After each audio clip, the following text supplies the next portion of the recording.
Namo Buddhai friends, welcome to your favorite channel Manashanti, and we are reading an awesome book. Name is What the Buddha Taught, written by Walpola Rahula. Then let's start. The second noble truth, Samudaya, the arising of Dukkha. The second noble truth is that of the arising or origin of Dukkha, means Dukkha Samudaya, Aryasakka. The most popular and well-known definition of the second truth, as found in innumerable places in the original text, runs as follows. It is this thirst, craving, tanha, which produce re-existence and re-becoming, and which is bound up with passionate greed, and which finds fresh delight now here and now there. Namely, first, thirst for sense pleasure. Second, thirst for existence and becoming. And thirst for non-existence. It is this thirst, desire, greed, craving, manifesting itself in various ways that gives rise to all form of suffering and the continuity of beings. But it should not be taken as the first cause, for there is no first cause possible, as according to Buddhism, everything is relative and interdependent. Even this thirst, tanha, which is considered as the cause or origin of dukkha, depends for its arising, means samudaya, on something else, which is sensation,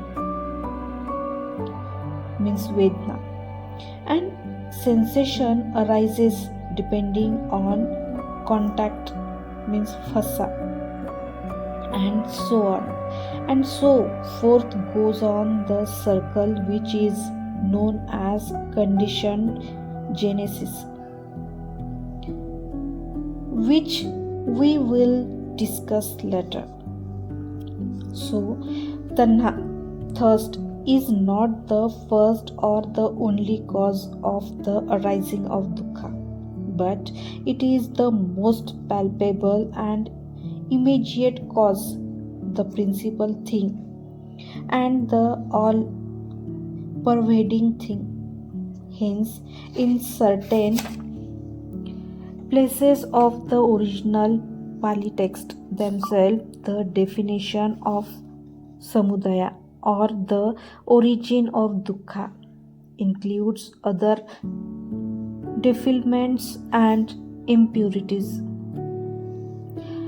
In addition to tanha, thirst, which is always given the first place within the necessarily limited space of our discussion.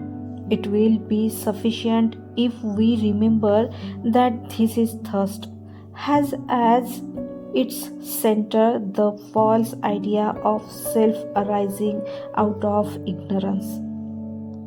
Here the term thirst includes not only desire for an attachment to sense pleasure, wealth and power, but also desire for an attachment to ideas and ideals, views, opinions, theories, conception and beliefs. According to the Buddha's analysis, all the troubles and strife in the world, from little personal quarrels in families to great wars between nations and countries, arise out of this selfish thirst. From this point of view, All economic, political, and social problems are rooted in this selfish thirst. Great statesmen who try to settle international dispute and talk of war and peace only in economic and political terms touch the superficialities and never go deep into the real root of the problem. As the Buddha told Rattabala, the world lacks and hankers and is enslaved to thirst. Everyone will admit that all the evils in the world are produced by selfish desire.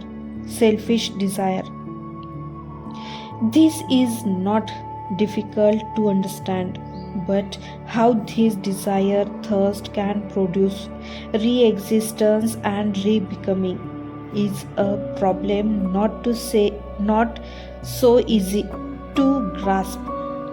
It is here that we have to discuss the deeper philosophical side of the second noble truth, corresponding to the philosophical side of the first noble truth.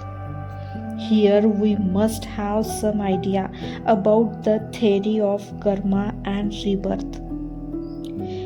There are four nutriments in the sense of cause or condition necessary for the existence and continuity of beings.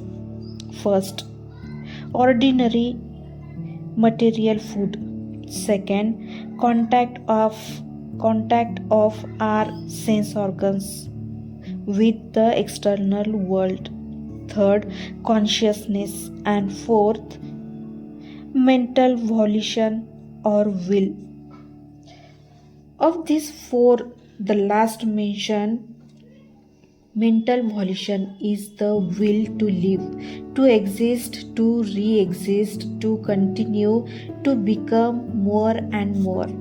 It creates the root of existence and continuity, striving forward by way of good and bad actions. It is the same as volition, means Chetna. We have seen earlier that volition is karma, and as the Buddha himself has defined it, referring to mental volition.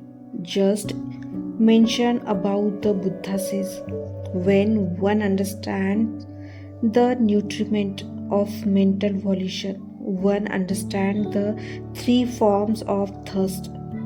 Thus, the terms thirst, volition, mental volition, and karma all denote the same thing. They denote the desire, the will to be, to exist, to re exist, to become more and more, and grow more and more, to accumulate more and more. This is the cause of the arising of dukkha. And this is found within the aggregate of mental formation, one of the five aggregates which constitute a being. Friends, we will stop reading today here. Thank you.